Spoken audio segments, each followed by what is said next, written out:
الحمدللہ والصلاة والسلام علی رسول اللہ۔ بھائی کا سوال ہے کہ سنت مطہرہ سے ثابت شدہ سونے کے اذکار کی رہنمائی فرما دیں، اللہ آپ کو بہت بہت جزائے خیر عطا فرمائے۔ سیدہ عائشہ رضی اللہ عنہ بیان کرتی ہیں کہ رسول اکرم صلی اللہ علیہ وآلہ وسلم جب بھی رات کے وقت بستر پر آتے تو اپنی ہتھیلیوں کو ملا کر ان میں پھونکتے اور قل هو اللہ احد، قل اعوذ برب الفلق، قل اعوذ برب الناس پڑھتے، پھر اپنی دونوں ہتھیلیوں کو جہاں تک ہو سکتا اپنے جسم پر ملتے، سار، چہرہ اور جسم کے اگلے حصے سے ابتدا فرماتے اور یہ عمل 3 دفعہ کیا کرتے تھے۔ بخاری حدیث نمبر 5017۔ جناب ابو ہریرہ رضی اللہ عنہ سے مروی ہے کہ مجھے رسول اللہ صلی اللہ علیہ وآلہ وسلم نے فطرانے کی حفاظت پر مامور کیا، چنانچہ ایک شخص آیا اور غلہ سمیٹنے لگا، میں نے اسے پکڑ لیا اور کہا میں تمہیں ضرور رسول اللہ صلی اللہ علیہ وسلم تک پہنچاؤں گا۔ پھر انہوں نے مکمل واقعہ ذکر کیا، اس میں یہ بھی ہے کہ اس شخص نے کہا جب بستر پر لیٹ جاؤ تو آیت الکرسی پڑھ لیا کرو، اس سے اللہ کی جانب سے حفاظت کرنے والا تمہاری حفاظت کرے گا اور صبح تک شیطان تمہارے قریب نہیں آ سکتا۔ یہ سن کر نبی علیہ الصلوۃ والسلام نے فرمایا یہ شیطان تھا، وہ ہے تو جھوٹا لیکن تم سے سچ کہہ گیا۔ بخاری حدیث نمبر 2311۔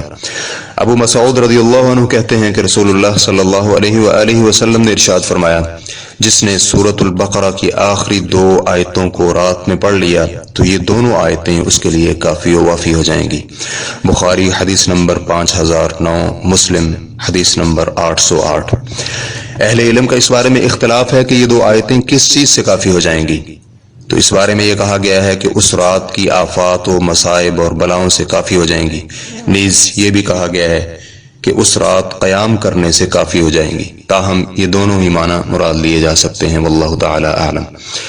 نوفل اشجعی رضی اللہ عنہ بیان کرتے ہیں کہ مجھے رسول اللہ صلی اللہ علیہ وآلہ وسلم نے فرمایا تم قل یا ایھا الکافرون مکمل صورت پڑھ کر سویا کرو، یہ شرک سے اظہار براءت ہے۔ ابو داؤد حدیث نمبر 5055، اور اس حدیث کو حافظ ابن حجر رحمہ اللہ نے نتائج الافکار جلد نمبر 3 صفحہ نمبر 61 میں حسن قرار دیا ہے۔ سیدہ عائشہ رضی اللہ عنہ کہتی ہیں کہ نبی علیہ الصلوۃ والسلام سورہ بنی اسرائیل اور سورۃ زمر کی تلاوت کیے بغیر نہیں سوتے تھے۔ ترمذی حدیث نمبر 3402، اور امام ترمذی رحمہ اللہ نے اسے حسن قرار دیا ہے۔ نیز حافظ ابن حجر رحمہ اللہ نے بھی اسے نتائج الافکار جلد نمبر 3 صفحہ نمبر 65 میں حسن قرار دیا ہے۔ حذیفہ بن یمان رضی اللہ عنہ کہتے ہیں کہ نبی علیہ الصلوۃ والسلام جس وقت سونے لگتے تو فرماتے اللہم باسمک اموت و احیا، اے اللہ میں تیرے نام سے مرتا اور زندہ ہوتا ہوں، اور جس وقت بیدار ہوتے تو فرماتے الحمدللہ الذی احیانا بعدما اماتنا والیہ النشور، تمام تعریفیں اللہ کے لیے ہیں، اس نے ہمیں موت دے کر زندہ کیا اور اسی کی طرف سب کو جمع ہونا ہے۔ بخاری حدیث نمبر 6324۔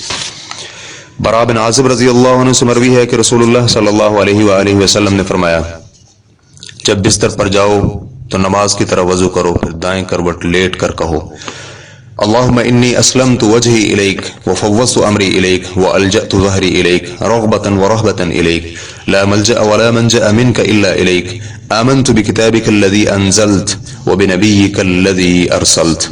اے اللہ میں نے اپنا تن تیرے سپرد کر دیا، اپنا معاملہ تیرے حوالے کر دیا، اور پشت پناہی کے لیے تیری پناہ میں آ گیا ہوں، تجھ ہی سے امید ہے اور تجھ ہی سے ڈرتا ہوں، تیرے علاوہ کوئی جائے پناہ نہیں، میں تیری نازل کردہ کتاب اور تیرے مبعوث کردہ نبی پر ایمان لایا۔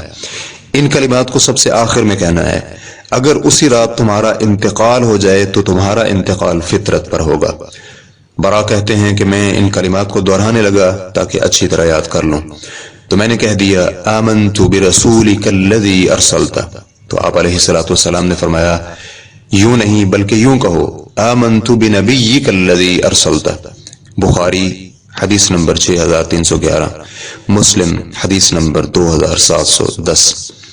جناب ابو ہریرہ رضی اللہ عنہ کہتے ہیں کہ رسول اللہ صلی اللہ علیہ وآلہ وسلم نے فرمایا جب تم میں سے کوئی اپنے بستر پر لیٹنے لگے تو اپنے تہبند کے پلو سے اپنا بستر جھاڑ لے اور بسم اللہ پڑھے، کیونکہ اسے معلوم نہیں کہ اس کے جانے کے بعد بستر پر کیا آیا تھا۔ پھر جب سونے لگے تو دائیں کروٹ کے بل لیٹے اور کہے سبحانک اللہم ربی بك وضعت جنبي وبك أرفعه إن أمسكت نفسي فاغفر لها وإن أرسلتها فاحفظها بما تحفظ به عبادك الصالحين۔ اے اللہ، اے میرے رب، تو پاک ہے، میں تیرے نام پر اپنے پہلو کے بل لیٹ رہا ہوں اور تیرے نام پر ہی اٹھوں گا۔ اگر تو میری جان کو قبض کر لے تو اسے معاف کر دینا، اور اگر اسے چھوڑ دے تو اس کی ایسے حفاظت فرمانا جیسے تو نیک بندوں کی حفاظت فرماتا ہے۔ بخاری حدیث نمبر 6320، مسلم حدیث نمبر 2714۔ سیدنا علی رضی اللہ عنہ سے مروی ہے کہ سیدہ فاطمہ رضی اللہ عنہا نے رسول اللہ صلی اللہ علیہ وآلہ وسلم سے خادم کا مطالبہ کیا تو آپ علیہ الصلوۃ والسلام نے فرمایا، کیا میں تمہارے اس مطالبے سے بھی بہتر چیز عطا نہ کر دوں؟ جب سونے لگے تو 33 دفعہ سبحان اللہ، 33 بار الحمدللہ اور 34 بار اللہ اکبر پڑھ لیا کرو۔ اس پر علی رضی اللہ عنہ نے کہا کہ میں نے اس دن سے کسی بھی رات کو انہیں ترک نہیں کیا۔ آپ رضی اللہ عنہ سے پوچھا گیا، کیا صفین کی رات بھی آپ نے یہ عمل ترک نہیں کیا؟ تو جناب علی نے کہا، صفین کی رات میں نے یہ عمل ترک نہیں کیا تھا۔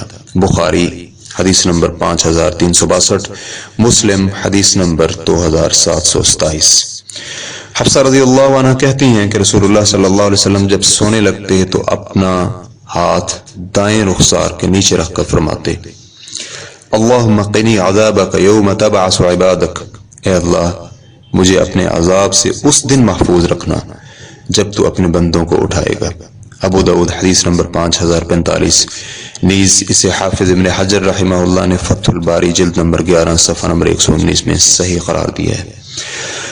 سیدنا انس رضی اللہ عنہ کہتے ہیں کہ رسول اللہ صلی اللہ علیہ وآلہ وسلم جب اپنے بستر پر لیٹتے تو یوں کہتے، الحمدللہ الذی اطعمنا وسقانا وقفانا وآوانا فکم ممن لا کافی لہ ولا مووی۔ تمام تعریفیں اللہ کے لیے ہیں جس نے ہمیں کھلایا پلایا، وہی ہمارے لیے کافی ہے، اور اسی نے ہمیں رہنے کے لیے جگہ دی، اور کتنے ہی ایسے لوگ ہیں جن کی کفالت کرنے والا اور ٹھکانے دینے والا کوئی نہیں۔ مسلم حدیث نمبر 2715۔ عبداللہ بن عمر رضی اللہ عنہ نے ایک شخص کو کہا کہ سوتے وقت، اللہم خلقت نفسی وانت توفاها لک مماتها ومحیاها ان احییتها فاحفظها وان امتها فاغفر لها اللہم انی اسألک العافیہ، یہ الفاظ پڑھ لیا کرو۔ تو اس شخص نے کہا، کیا یہ دعا آپ نے عمر رضی اللہ عنہ سے سنی ہے؟